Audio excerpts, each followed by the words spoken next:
Hey guys, what's up? This is Ken Susi here at Fishman Live. We're sorry we're a few minutes late. We were just dealing with some issues with our cameras. All that tech stuff was going crazy. But as I said before, we're dealing with ways to avoid this current pandemic and everyone's staying home. So now we're also seeing how it's affected the music industry, and obviously it's affecting everyone's lives. Socially, business-wise, it's a health crisis and an economic crisis at the same time. So please remember to adhere to your regulations of your state. And right now we have the best guitar player that I know, Mr. Gregory Cockery, and here he is. You need to get around. I've only seen like two guitar players in my whole life. So you're like number There you one go. out of two. What have you been I up to? appreciate that. Those are high stakes. You know what? I've been hanging out here on the home front with the fam, and playing a lot of guitar. You know, when you got 5 people in the house, you got to figure out how you going to feed them every day, 3 times a day. And then you got to figure out the other part, the end game with the Charmin and all that kind of stuff. Yeah. It's a very difficult time. Does the Koch family like to eat? Just dealing with all of that. Yes, we are no strangers to the culinary experience. So we are all rather large humanoids, so our appetites are robust and diverse. And so we like to feast. And so keeping feasts fresh and vital here at Koch Residence is a challenge, but you know what? Compared to what other people are dealing with in these crazy times, I'm not going to complain. I would consider you a walking man. You like to do a lot of walking, right? And I'm a walking. Anyone I know that lives in the Milwaukee area and or lives near you is like, that Greg Koch guy. Always see him walking by my house. So you must be getting around. So are you still taking your daily walks? What are you doing for exercise? Well, I am walking, but what's funny is that I get annoyed by the presence of other humanoids. For some reason, I have it in my mind that I should be able to go for a walk, but all these other people should be in their homes, not infecting other people. So I tend to go out when I think that there's not going to be a lot of people out. And this morning I was very successful in this effort. There were very few people, but I did bring along a scarf that in case humanoids came close, I could cover up my mouth so I would not injure myself or others, shall we say, with floating microbes. What's your workout regimen? How long are you walking? Because it seems like everyone in Milwaukee has a sighting, a Greg Koch sighting. Well, you know, under normal circumstances, I do 2 walks a day. I go in the morning and I'll go for about 4 to 5 miles under normal circumstances. And then when my wife gets home, we'll go for at least another 3, but usually 4. Lately, I'm lucky to get 3 miles in a day, but that's awesome. Well, I'm glad you're staying healthy. I'm glad your family's all right. Let me just remind our audience that's watching, we are currently streaming on Fishman's Facebook Live. We are streaming on our YouTube and Twitch. So if you have any questions for Greg Koch, now's the time to ask it. He will not see your questions. I will be seeing the questions. And if they are worthy, I will read them to Greg. Only if they are worthy. If they pass through the Susi gauge, I will get them. So let's start with a couple questions right here. Hey Greg, what song is it that you and Mateos jamming on at NAMM? G major, B flat 9, G major, B flat 7. He's naming chords. Do you know what song that is? Oh yeah. That was actually G minor. That's a song called "Coming Home, Baby." I actually screwed it up the first time through. I went to a B flat instead of B flat. But "Coming Home, Baby" is kind of a good little jam tune. People.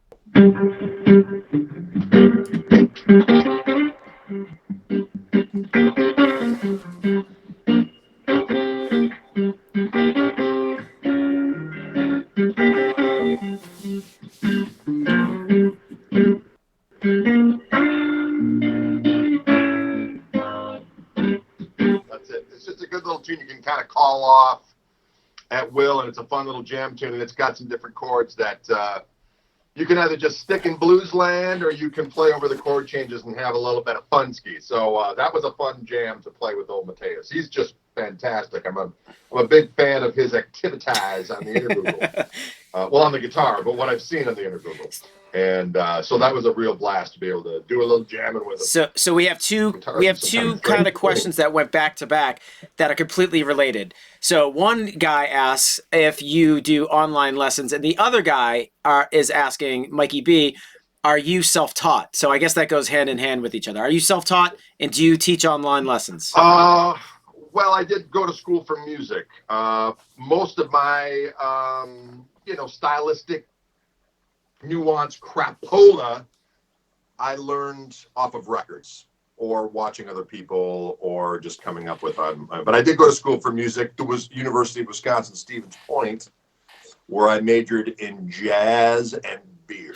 So I didn't really want to be I always say this, I never really wanted to be a straight ahead player playing an ES 175 with flat wound strings through a polytone amp, get a big tux with a big bow tie, and end up on a Lido deck playing, Satin Doll for the rest of my life. Not that there's anything wrong with that, I might add. I just wanted to know how to be able to play over chord changes and be conversant in music so I could both read and write it to some level of professional proficiency. And that seemed to work out all right. So Ken Susi writes, what is the greasiest lick you have in your arsenal? Oh, well, that's the name. But let me get back to the other question. Yes, I do Skype lessons. You can go through my website at gregkoch.com. You scroll to the shop, and there's the ability to do Skype lessons. And it's kind of fun now that we got a little time on our hands here, everyone. There's plenty of time for me to arrange Skype lessons. I have one today at 6:30, as a matter of fact. So I do hour lessons for $100. And usually what happens within the first 15 to 20 minutes, I've infused so much knowledge that your brain is actually bugging your eyes out a little bit and you look like some kind of an alien. So that's kind of a service I provide, turning you into a mutant with the power of knowledge of rock. Can you dig? Is it true that just by signing up for one lesson, the second you press enter and he sees you on Skype or wherever you're doing these lessons, you become 10 or 20% better of a player automatically before the lesson even starts? I can't speak to the percentages, but clearly there's an instantaneous power grab that happens as a result of that purchase. It may manifest in a number of different ways, but rest assured, your life and the world in general has become a better place. Well, next record, 2021, Greg Koch, and it's called Power Grab. That's right, Power Grab. It's amazing. So I was posting up as someone asking a question. What is your greasiest lick? Oh, I don't know. Usually, if I, here, let me set the stage. Let me set the stage for you. This is Greg Koch, pre-marriage, pre-kids. There's a young lady in the front row that's like, I believe in this guy. He's pretty good. What lick are you throwing out to make her go crazy? Oh, I would probably be a little bit more sneaky, like a.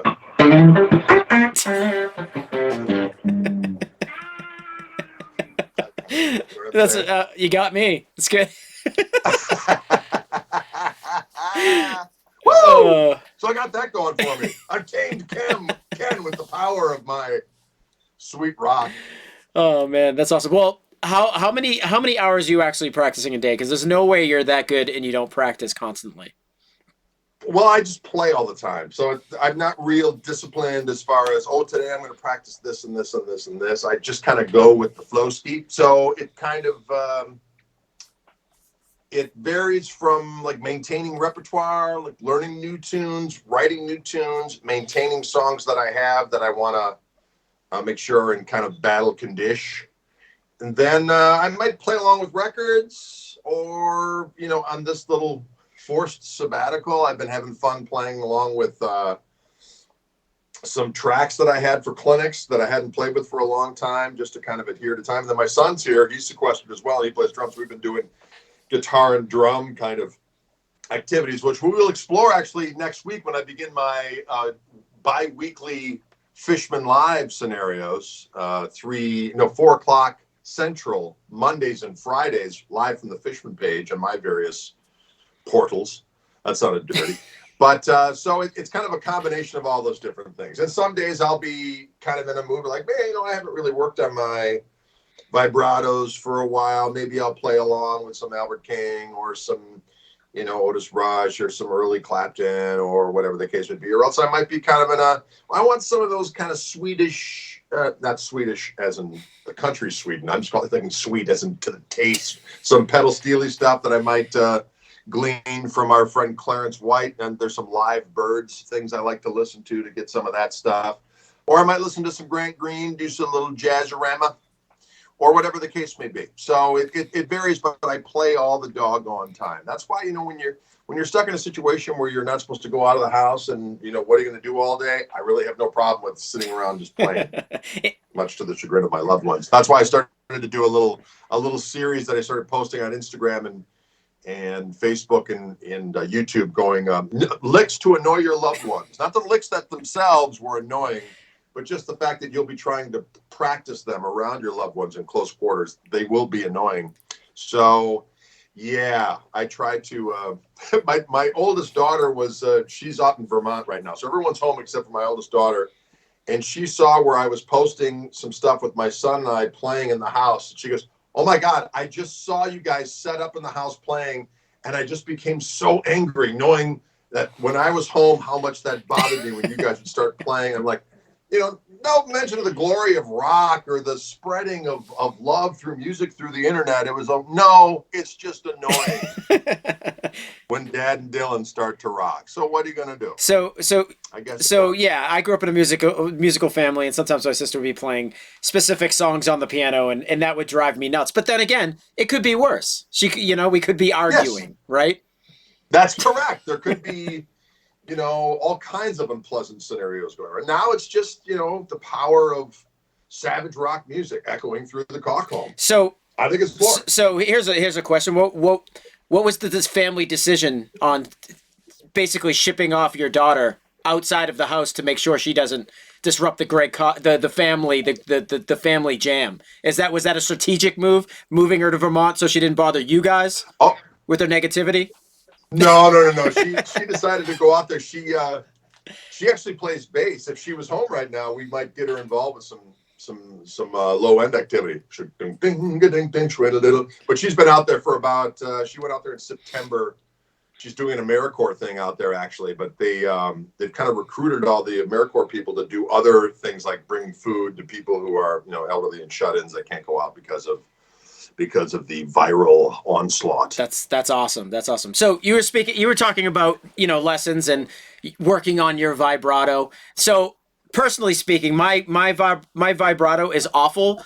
Every time I try to bend a note and just shake it, it sounds like a spooky ghost. How could I correct that? I like it. Well, it depends on, the biggest thing about vibrato stuff is listening to individuals whose vibratos you want to emulate and just ceaselessly try to get it and then record yourself, so you can A/B it, because vibrato is one of those things that's kind of like the singing vocal activities. If you don't record yourself doing it, you think you're all that, and then when you actually hear a recording of it, you're like, my God, that sounds putrid. So for me, it was a matter of always, if I was trying different vibratos, to be able to actually hear them and be able to A/B them with the orig or whatever I was going for. Because unless you really kind of put it under the microscope, it's they can get a little squirrely. So a lot of times I have to kind of calibrate. I have to kind of dial in the various different vibratos just to make sure that they're up to snuffsky. But that would be it. I really like, let's say, I really like Festus McCorkindale's vibrato. By the way, he doesn't exist. But if you did, you'd be like, hey, I really dig Festus McCorkindale in his song called Pound the Gristle All Night Long Ski. Kind of a polka blues song with great vibrato guitar. You would just listen to that over and over again, try to get the vibrato down, and then record yourself playing along with it or whatever. And then you go, I'm not doing anywhere near what Festus did, or else you could say, nailed it, whatever the case may be. So that's actually an interesting thing. So obviously I follow you on Instagram on my personal account. I'm noticing that you're saying jamming along with this record. You're always posting the records that you're jamming along to. I come from a different school of learning, I would say, whereas it was always like, okay, here's the lick, here's the riff. metronome out and I try to, just get it down as tight as possible. Are you? Yeah. Do you do that kind of disciplined like technique, or are you like do you? I mean, the way you're doing it is an old school way where you put on your headphones, right, jamming along with your guitar, jamming along with the band. Do you find that that's better practice because it's almost like a real live situation versus playing to a metronome? Well, that's what I'm working on, like improv stuff. There are like technique things or parts of songs that I might be a little rusty on that I would use a metronome to just make sure I was dialed in on. And a lot of the kind of Chet Atkinsy tunes, both of the tunes that I learned that were Chet arrangements and then songs of my own that are kind of in that realm. I find that I need to do some, technical practicing on that stuff to make sure that it's up to snuff. So I might get out a metronome, or at very least take them slow, with the size 13 tapping on the hardwood floors as some kind of metric of time, and then gradually work it up and work out all the bugs. So there's a little bit of that. So that's kind of a different thing. So there's definitely things that I'll work on, in terms of trying to dial in the technique. But the thing with the records, I was never really into like transcribing a solo or learning a solo verbatim all the way through. Some solos, yeah, if there's like key parts that are like so iconic that you're like, yeah, I want to get that part down. But for the most part, I just like to get inside the head of the would-be improviser so I can kind of speak in their language. So I would hear little things that I thought were cool and I would cherry pick that particular thing. And then a lot of times when I'm learning the stuff, I might learn it wrong, but I'd be like, I kind of like this better. You know what I mean? So you're inspired by what you're listening to, and then you just kind of figure out your own thing from there. But it's just kind of fun to, a lot of times I'll be listening to a thing and be playing along with it, and next thing you know, I'm like playing something completely different, and the music is still playing. That must really be annoying to others, but hey, you got to do what you. Well, is it tough to like know that you're probably 90% better than the guy who's actually playing on the original record? Is that annoying to you? Well, just from a financial point of view, perhaps. So you think the band should be sending checks to you because of your jamming skills? Well, what's pretty interesting is on YouTube, I'm a big bootleg geek. Yeah. So I find myself as I'm going to bed at night, I'll find, remember when I was younger, it was a big thing. I had this buddy of mine that I grew up with in high school with, and he had like entire Zeppelin tours on cassette that he bartered and did whatever to get bootlegs, and then various different qualities, obviously, of crowd tapes, board tapes, combinations thereof, and so on and so forth. But a lot of times you listen to these iconic bands from back in the day, they might have a night where it's just like, they're just so awesome and you can't believe it. And then there's other nights where you're listening and you're like, I can't believe they got away with this. You know what I mean? Well, and they're playing for stadiums and making untold quantities of currency. And you're just kind of like, wow. Nowadays you play at some corner, tavern, and before you even get back to the hotel, it's up on YouTube, and there's no place to hide. So if you're suffering that night from what I like to call ass hand or some kind of something that deters you from your best performance, it doesn't matter. It's out there, and so I think the level of self-editing that has to go on in the moment there's much more pressure now than there was back in the day. I mean, you showed up back in the day at a stadium, no one's, they got 8mm. It's not like they had phones or whatever kind of recording implements. No one was going to hear it except for under very rarefied situations.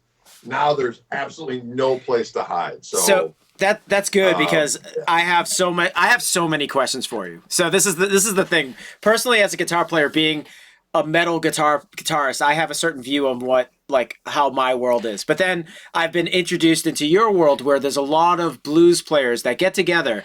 They do things like that no metal musician does, is like jam on stage in front of people and lick and stuff. We never do that. We always play to a click track and the show's already pre-packaged. So I guess this is a two-part question. When you're playing Mustang Sally for 3 hours straight, right, with like 12 guys on stage, how do you go from like 0 to 100 where it's your turn to solo, right? Like you're just sitting there basically playing chords, thinking probably about doing your taxes, I'm sure, and then you just have to rip. And then What does that feel? What does the rush feel like when you smoke the guy next to you? Like when you're just that much better than him? Or do guys like move away from each other if they don't want to go back to back with someone like you or a good guitar player? Oh, well, you know, it's a weird thing. I mean, for whatever reason, especially like in the blues and the rock field. Well, actually, I guess anything. There's seemingly this competition that's imagined that Yeah. that happens, right? And then you get to the point where you realize you just do your thing, and that is what it is. So, and then you have these people that you get up on stage with, and they'll all be in various different degrees of evolution with that thought process. You know what I'm saying? So some guys are really insecure, like, oh my God, they're gonna make me look, this is a battle, I'm gonna look like an idiot.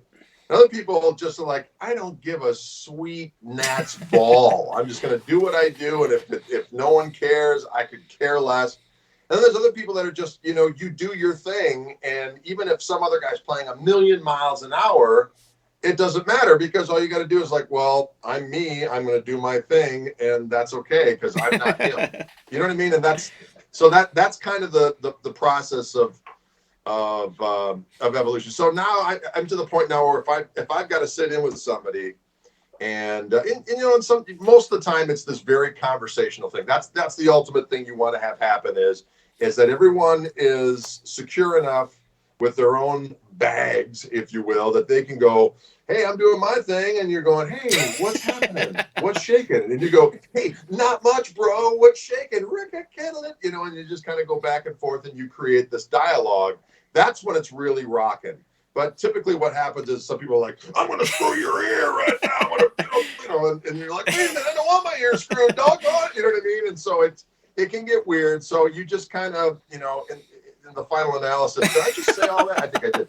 So I think, you know, you just want to have this conversation with people musically and be secure enough in what you're doing to make a fun musical statement in that regard without having to worry about, you know, putting your flag down and going, oh, I have just mounted Mount Doom and I am Sauron. Behold my eye of flame. So not every single jam session of Mustang Sally at a festival. It's not like that movie Crossroads with Steve Vai and the Karate Kid, right? Ralph Macchio.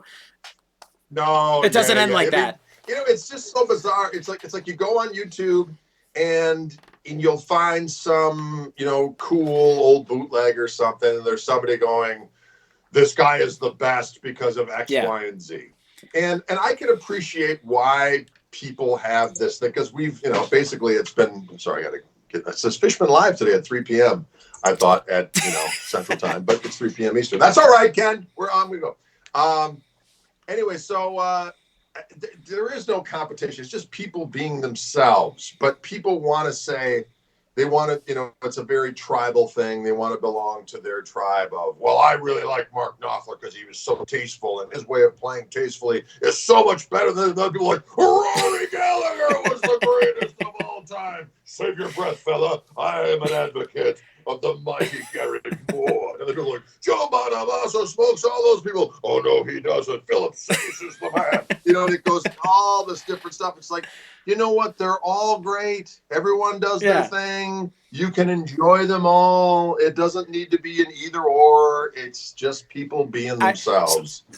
And that's cool. I appreciate that. And you want to see all your friends play and see what they do and their cool licks. I totally get that. I like your perspective. But I hate that, like, it's not one person can be the best guitar player, right? Like, everyone does something different. But I got to ask you, and I'm not taking a dig on the style of blues or soloing, but in the heavy metal world, you know, you play a song, you get your section to solo, it's kind of choreographed. You just got to learn your solo, and whether it's fast or slow, you kind of just got to play it from beginning to end, and whatever happens.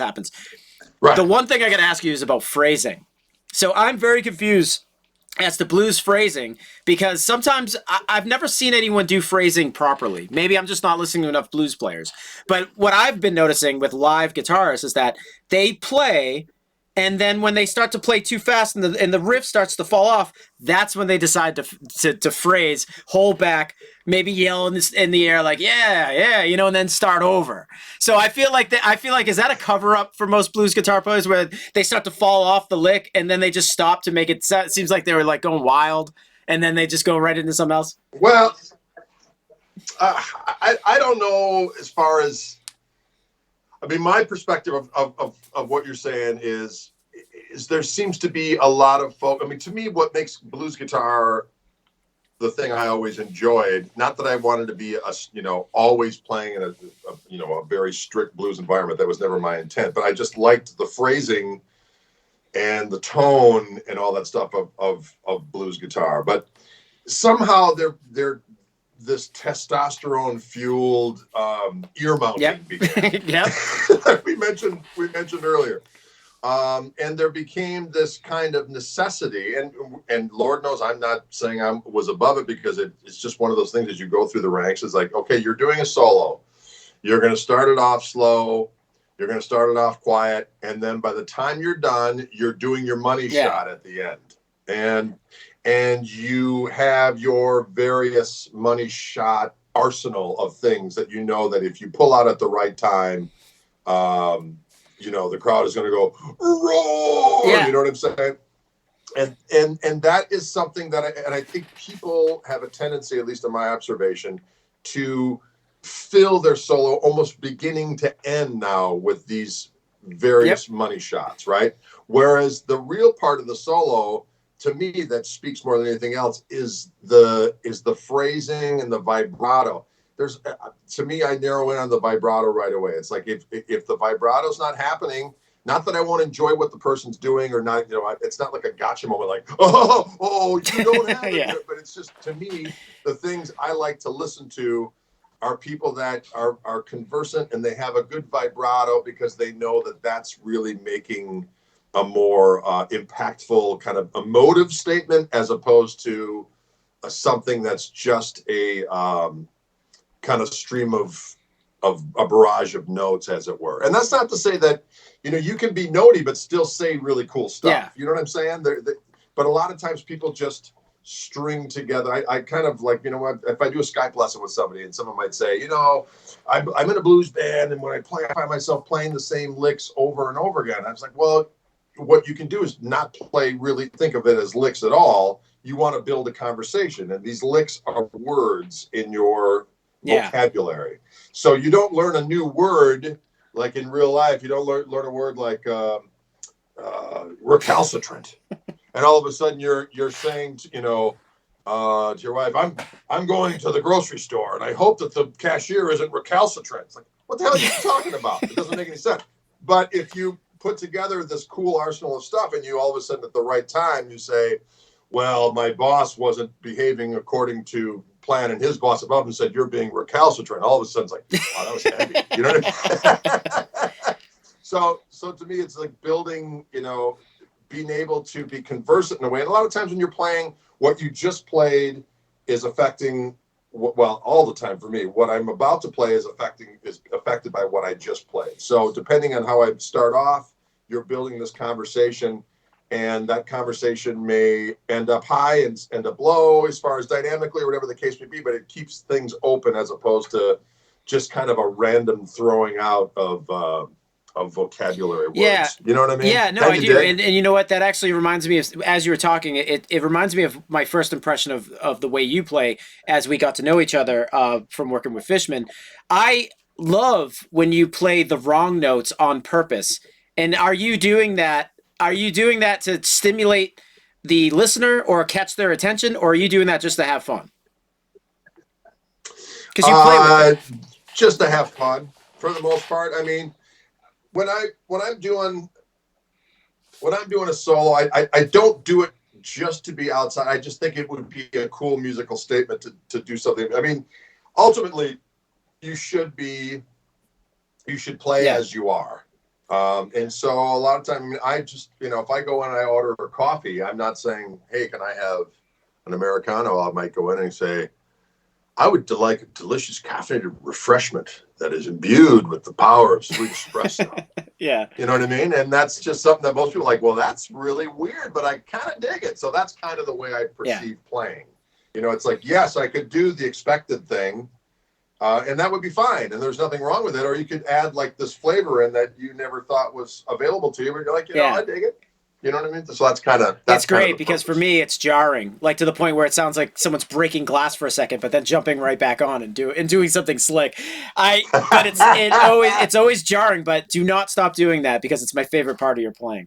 So yeah, so let me ask you this, and obviously you've been with Fishman for a long time. We're going to get to talking about your Fishman takeover series, right? That you're going to be doing every, I believe it's Mondays and Fridays at 5 p.m. We'll get into that, but I want to ask you about your surroundings. I would say like mainly growing up in Milwaukee. You're from Milwaukee, right? You were born and raised. Okay, so I spent a small amount of time in Milwaukee. Never really realized what Milwaukee was like until I was a touring musician. We always went to the rave, and the rave is in one of the seedier parts of Milwaukee. So I assume Milwaukee wasn't the greatest place in the world, and it's a Passover place. Right. But as I spent more time there, it's rich in so much like history and just like beautiful areas and landscape, the whole nine. I think Milwaukee's fantastic. Now, there's only a few places like there's Memphis and like other really like Nashville. There's musical places, L.A., Boston, New York, whatever. I would consider Milwaukee one of those places that is so family oriented. There's always musical like things happening. There's always like live events, live musicians. It's a very musically rich area. Did that influence your playing at all, or was it mainly the people that you always like studied and watched play like via record or live, or does Milwaukee have a little? Do you have a little bit of Milwaukee in you? Well, that's an excellent question. I mean,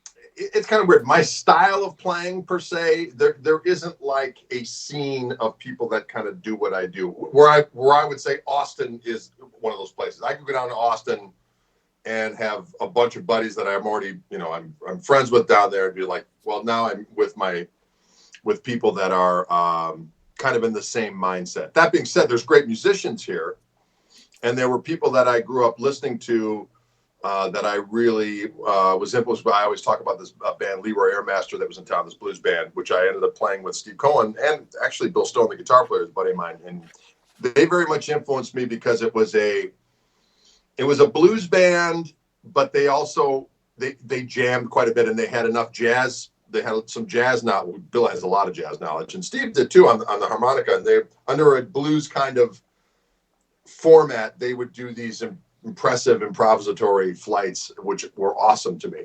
But there was a lot of places in town to play, and what my mindset of staying here as opposed to going elsewhere is that I always wanted to have my own band and do my own music. So my thought was, if I stay in Milwaukee, to your point, there's plenty of festivals and gigs, and the surrounding state, there's enough places where should I decide to make forays into to the national scene or whatever the case may be, and Europe or whatever else, that's all well and good. But at the end of the day, as it were, I'll always have this home base of which I could just always kind of go back to and not be 70 years old in the bowels of Hollywood trying to figure out how to get my hair dye and cucumbers. You know what I mean? I don't know what any of that meant, but anyway, you get the idea. So that was my idea of staying. And then once I started having, I got married and having kids, it just made sense because it's a good place to raise the kids. And then I started traveling all the place and doing everything, that I started doing. And Milwaukee was perfect because it's kind of, obviously it's in the middle of the country. So I could go to the East Coast. It's a pretty quick flight, West Coast, so on and so forth. So it's just kind of panned out. But I don't play in town all that much anymore. I probably play in town maybe 4 times a year, do a couple of festivals, a couple of club gigs, and that's about it. But yeah, I mean, it's definitely, it's a cool town. I mean, it's got a lot of the advantages of a large city without a lot of the downsides of too large of a city. So, and that means, price and the whole 9 yards. So we enjoy it. We have a good old time. We like where we live, and it's been a good place to raise the kids. Now, that being said, at some point, would I like to view the ocean with a little bit of warmth on a regular basis? Yes, but we'll cross that. No, that's cool. I had to bring it up because, I mean, obviously I spent a considerable amount of time in Milwaukee, and there's not a shortage of places to play, and there's not a shortage of like great guitar places to go, like Cream City Music, and just the there's great music stores, there's great everything. But we're getting a few questions about your hats. Where are you getting your hats? Yes. Well, that's a good question. About 3 years ago, maybe 4 years ago now, I've been wearing different hats because, I'm not totally bald on top, but, I got to skull it. Let's just put it that way. If my hair gets a little bit long in the back, I have the proverbial skullet hairdo, ladies and gentlemen. So I started wearing hats about, 15 years ago. And I would wear hats, those newsboy hats and wear them backwards, whatever the case would be. And I was just sick of wearing these damn hats. And then I was watching this Jaco Pastorius biography thing on Netflix, and I was noticing that both he and Joe Zawinul were wearing these cool hats. And I thought, man, that would be cool to get one of those hats. So I just did a little trip on the Intergoogle, and I found this gal who apparently, I think her husband or significant other is a bass player. And so she was selling these hats on Etsy. So it was like Jaco Pastorius hat, Joe Zawinul hat. So I bought them. I started wearing them. Then I started getting different colors. I started ordering more. Then I started to get to know her from, online, from kind of going back and forth hats. And I would send them to her to get hats. And then I finally was like, hey, can I buy these hats from you in quantity and start selling them? And she's like, absolutely. So we've been doing that now. And I'll tell you what, I bring them to gigs and I'll sell as many as I bring. It's ridiculous. So I sell them for my website.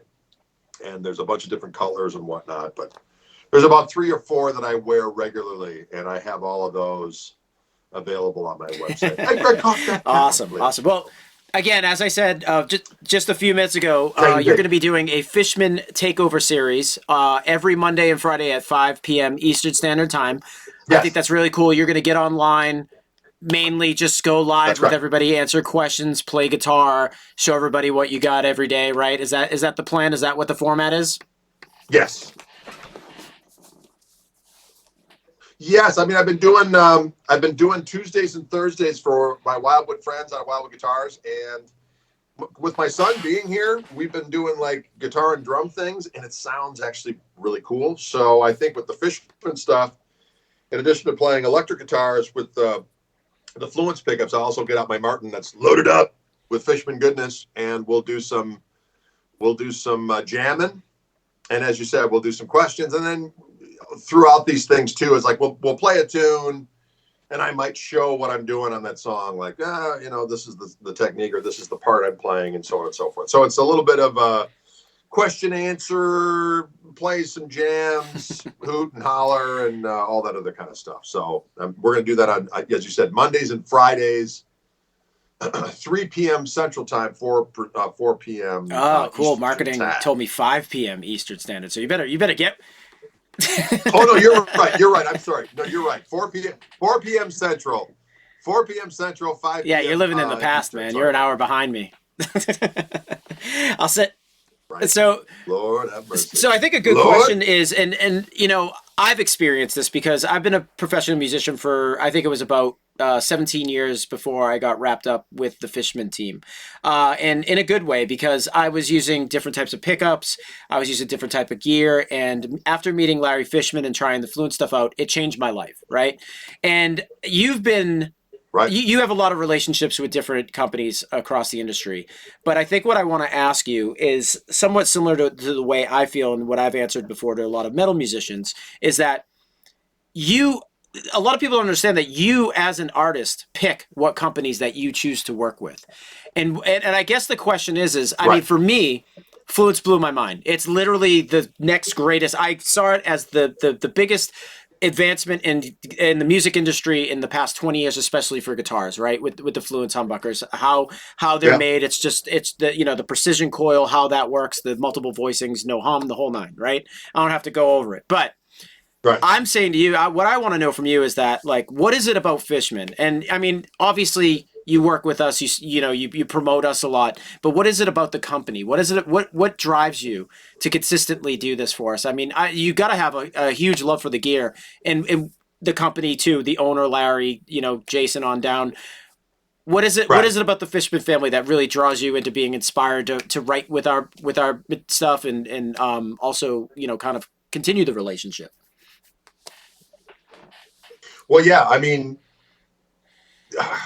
from the get go, I mean, when I first got called up about the Fluence pickups, it was kind of funny because Richie Fliegler called me up and he said, "Hey, I'm working with Larry Fishman on these pickups." And at first, I remember I was on my way to Europe at the time, and I was doing a bunch of different traveling for. I was off Wildwood every month, and I was doing some other stuff. I still was doing the Hal Leonard thing to an extent, some Fender stuff, but then just touring with the band. I really wasn't looking for anything else, right? Not that, I wasn't making millions of dollars by a stretch, but there's only so many days in a month, and you'd like to spend some of those days in your own bed, you know what I mean, in your own house. So I wasn't particularly excited about doing anything other than what I was doing. So Richie called me up. He started talking to me about pickups, and I'm not really someone who is swapping out pickups all the time. If I get a guitar and I like the way it sounds, we're done. You know what I mean? But the only caveat to that is that the big sticking point was having a noiseless pickup that actually sounded. I like to say a pickup that sounds unbelievable and it's noiseless, and then has this ability to have this boost feature. I mean, basically, it was the blueprint of what I wanted and what I'd actually asked Fender to do years ago when they asked me about doing a pickup, and it never came to fruition. So when I took the trip out there, as Richie kind of described what these pickups were going to do, I came out. I was kind of like you. It's like once I figured out what they would do, it's like, well, this is exactly what I wanted in terms of, functionality, ergonomically as an artist. This is what I wanted to do. And then when I started talking with Larry, I always had respect for Fishman as a brand. I knew they made good stuff, and I'd met Larry here and there at trade shows over the years. But when you went there and you realized that Larry's in the room, he's in the room when it happens, shall we say. He's right there. The guy whose name is on the company is the guy that's deeply involved with every aspect of the creative process with everything that we do. And that was huge to me. And then when we just started talking business stuff, there was just no BS. And to me, that was just so huge to know that, okay, the goal of this whole thing is to make the best gear possible for musicians to use to practice their artistry, and then try to do so with the least amount of BS possible. That to me was the coolest thing. So, and then when I started, I always wanted to have an acoustic element to my live performance, but I just never had the gear to make it happen. Because to me, getting a good electric sound was easy. You know what I mean? It was just something that came easy to me. But getting a loud acoustic sound live that sounded realistic was something that to me seemed a little out of my price range for the amount that I wanted to do it. Does that make sense? So when I started working with Fishman on the electric frontier, when I got the stuff into my Martin at home and started messing around with the acoustics, I'm like, oh my God, now I can actually play acoustic guitar live and it's going to sound killer. So that led to me recording an acoustic record and gigging more with an acoustic instrument and it sounds great, and been working on my chops in that regard and writing more to that end of things. So, it's been one of those things where everything I do from a manufacturer's point of view is involved with how I'm developing as an artist. So whatever it feeds into what I'm doing. So, and the upside to that is, and this is one of the things I've been describing to folk, is it's like, if I was dependent on touring and record sales and all that kind of stuff for 99% of my income, I don't think I'd be anywhere near as happy, because I would have to dumb things. Well, I shouldn't say dumb things down, but I would have to quantize things in a very digestible way, and have to commercialize things in a way creatively in order to make the amount of money necessary to sustain, a house full of 6 people, right? So as a result, I work with these companies who I love the gear because it inspires me musically. And when I get inspired, I have ways of being able to describe what it does in a way that intrigues other people to want to buy it. But it's not like I'm saying, oh, you need to buy this. I'm like, no, I'm having fun with this. Check this stuff out. then it allows me to use that stuff to create music that I dig. So when I go out and tour, I have this creative, I can do pretty much whatever I want creatively, and not have to worry about, it just kind of feeds into everything. You know what I mean? I'm not beholden to having to narrow the stream to the point of view where it might be less than inspiring. So it's kind of worked out where all these relationships with all these companies, and Fishman's a big one. I mean, I really don't, and I haven't really watered down what I do in that regard either. I'm not someone said, oh, what's he playing this week? I've really made a concerted effort to only involve myself with people who have a same vision, and there's a real quality of gear and decent human being factor in the whole thing. So, and Fishman's a huge part of that, and I hope to keep it going as long as possible. We've, Larry and I, we can do this as long as you want. I'm like, okay, I'm in. So well, we'll move you into the building away from your family. You can live actually at Fishman headquarters. Excellent. Right next to legal yeah, exactly. Food. That and the log jammer. So let's talk about your pickups a little bit. I mean, what was it about? I mean, you have one of the highest selling Fluence SKUs out there. So what is it about your pickups that are special? Obviously, you get multiple voicings. I'm sure you love the fact that you don't have to bring around two guitars anymore to get two different types of sounds. Just talk about the things that you like about your pickups, about your gear that you made with us. Well, prior to me having the signature guitar, I had them actually in this guitar over here, which is this is a Fender Custom Shop, actually Wildwood 1055, it weighs nothing. It's glorious. And I put these pickups in here. And the thing I like best about them is that what I mentioned earlier, it's like, you want pickups that sound unbelievable first and foremost. And then if they're noiseless, then that's fantastic, because that's never really been the situation before. Usually it's like, I've got my guitar with noiseless pickups in it. It sounds pretty good. But when I get back home and I want to go in the studio, or if I want to get my best tone, I'm using my vintage guitar or my, hand wound such and such pickups from, Trixie McCorkindale wound them, or whatever the case may be. So the thing is with these pickups is that they have the sound that ergonomically, this guitar does what I want it to do, whether I've got my 53 Telly next to me or not. This is the guitar I will play 99% of the time, because it's going to do all the things I want it to do. And what's great about it is I can plug it into a I can plug it into an effect board and use effects and use, fuzzes and overdrive pedals and Octavias or whatever, or plug into an amp with multiple channels. Or I can go straight into an old school like deluxe reverb or super reverb or Bassman and just turn it up, and it's all in my hands. I can turn down the volume, it cleans up, glassy, sounds great.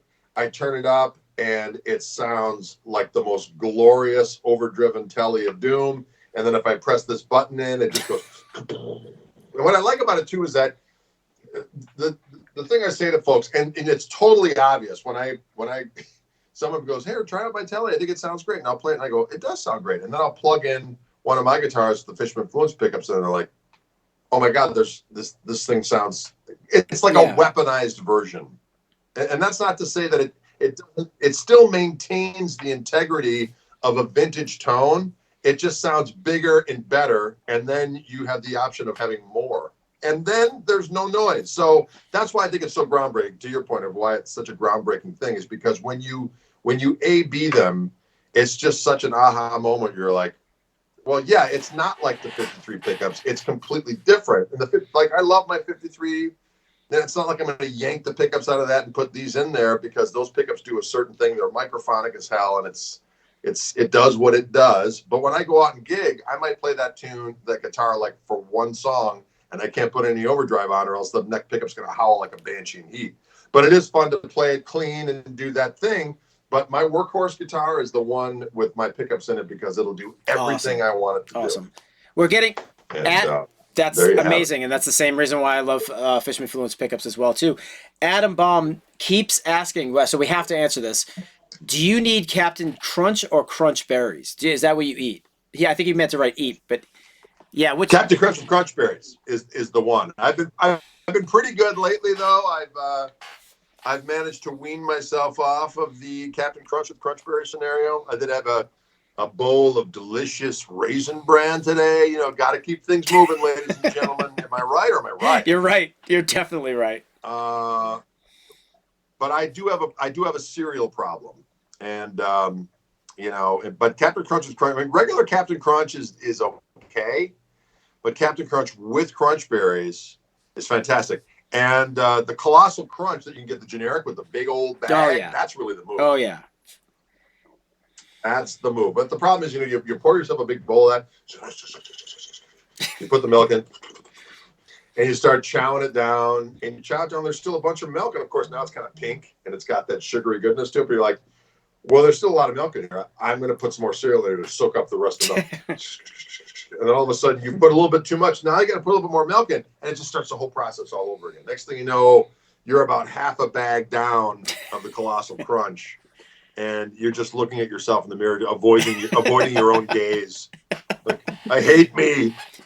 What have I I've never done to had me? Crunch Berry cereal in my life. I'm gonna have to buy a box and try it out. Live it up. I have a very Live it up, weird my- like when it comes to I only eat one type of cereal. It's Frosted Flakes, but I put like fresh Delicious. pineapple in it. Is that weird? Okay, because Nice. strawberries I think No. is acceptable, No, chopped it's- up strawberries or berries in some case like actual. But to put pineapple in cereal, people think that's kind of weird. Pineapple in Frosted Flakes? That sounds All like right, a win-win good. to At me, least my man. thank you for making me not feel weird about it. I also like pineapple on pizza. I'm a fan of the Hawaiian pizza. Not as my go-to. Well, I but feel do like if I'm in a enjoy it. room and there's a pizza on the table with pineapple on it, you already ruined the pizza, so I'll have a slice. It's like I don't care. It's fine. I'm Italian. I'll eat anything, any pizza. And if you told me that a shoe in the shape of a pizza was worth eating, I would try it. Yeah, that's the thing. It's like, you know, you meet people who are like really pizza snobs, and I'm like, listen, it's all good. It's just that there's stuff you like more and there's stuff you like, but it's like I'm not going to have a problem if I have to I hear eat you. pizza. I hear you. That's awesome. Well, hey, Greg, we are at about an hour. Listen, I just want to thank you for coming on Fishman Live, hanging out with us, playing a few licks, talking some shop. I think your fan base will obviously appreciate this. Obviously, if you want to see Greg Koch, please come to the Fishman channel, social channels for the Fishman Takeover series with Greg on Mondays and Fridays at 5 p.m. Eastern Standard Time, 4 p.m. Central, right? Whatever you call it. Funny time over there. That's correct. Yeah. And Milwaukee. Greg, thank you so much again for doing this with us, and we love having you on, and we love you to be a part of the Fishman team. It's the best. My pleasure. All right, guys. This is Ken Susi signing off. We'll see you on Monday. I believe we have Mr. Andy Williams from Every Time I Die going to be popping on the live broadcast at 3:30. So show up for that. All right, guys. Thank you very much. Take it easy. Out. And we are.